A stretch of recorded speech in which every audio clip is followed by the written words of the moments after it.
ఉప్పు నాగవేంద్రరావు గారు అందించిన ఆదిపురుషుడే అయోధ్య రాముడు.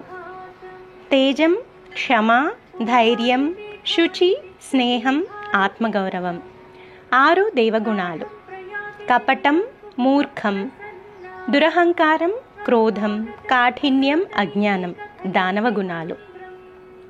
ఒకరోజు వాల్మీకి తన ఆశ్రమంలో శిష్యులకు పాఠాలు చెబుతుండగా దేవఋషి నారదుడు వచ్చాడు. మహర్షిగా మారిన వాల్మీకి తన సందేహాన్ని త్రిలోక సంచారి, త్రికాల జ్ఞాని అయిన బ్రహ్మ మానసపుత్రుడికి నివేదించాడు. స్వామి, భూలోకంలో సంపూర్ణ మానవుడు ఎవరైనా ఉన్నారా అన్న ప్రశ్నకు లేకేమి, ఇక్ష్వాకు కులదీపకుడు కోసలేంద్రుడు శ్రీరామచంద్రుడు అయోధ్యలో ఉన్నాడు అని ఆయన సమాధానం చెప్పాడు. రఘునందనుడిలో ఉన్న 16 సద్గుణాలను వల్లెవేశాడు. తదనంతరం వాల్మీకి శిష్యుడు భరద్వాజుడు వెంటరాగా తమసా నదిలో స్నానాదికాలకు బయలుదేరాడు. నిర్మలమైన ఆ నదీ జలాలను చూసి ఆనందంతో మంచివాడి మనసులా ప్రసన్నంగా ఉంది అన్నాడు. ఇంతలోనే ప్రళయం ముంచుకుని వచ్చింది. వేటగాడు ఒకడు చెట్టు మీద కువకువలాడుతున్న క్రౌంచ పక్షుల జంటలో మగపక్షిని బాణం వేసి పడగొట్టాడు.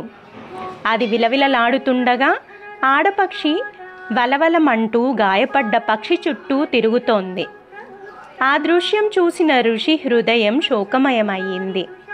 ఆ శోకమే శ్లోకమై రామకథకు శ్రీకారం చుట్టింది. మా నిషాద నినాదం ఇటు వేటగాడికి అటు రాముడికి అనుసంధానమయ్యింది. 65,000 సంవత్సరాలు అయోధ్య రాజధానిగా ఇక్ష్వాకులు కోసల రాజ్యాన్ని పరిపాలించారు. దశరథ మహారాజు దేవదానవ సంగ్రామంలో దేవేంద్రుడి పక్షాన పోరాడి విజయానికి సాయపడ్డాడు. అన్నీ ఉన్నా సంతానం లేక చింతాక్రాంతుడైన రాజుకు మంత్రి సుమంత్రుడు ఒక చక్కటి సలహా ఇచ్చాడు. అశ్వమేధ యాగం అనంతరం ఋష్యశృంగ మహర్షిని ఆహ్వానించి పుత్రేష్టి జరిపించాడు.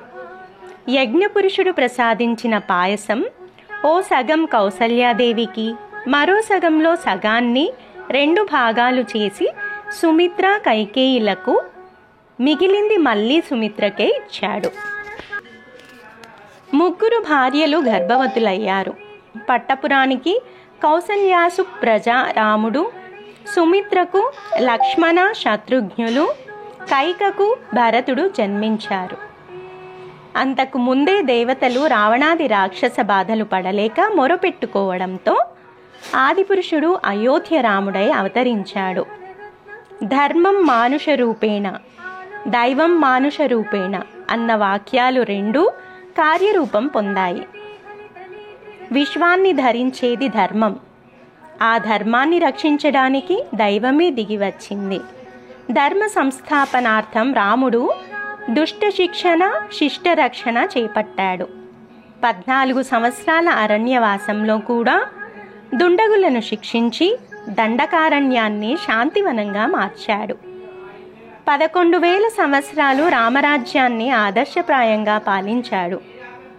నేడు స్వస్తి శ్రీ చాంద్రమాస విశ్వావసు నామ సంవత్సర చైత్రశుద్ధ నవమి శుభదినం. రామావతరణ సందర్భాన సూర్యుడు మేషరాశిలో, కుజుడు మకర రాశిలో ఉచ్చస్థానంలో ఉన్నారు.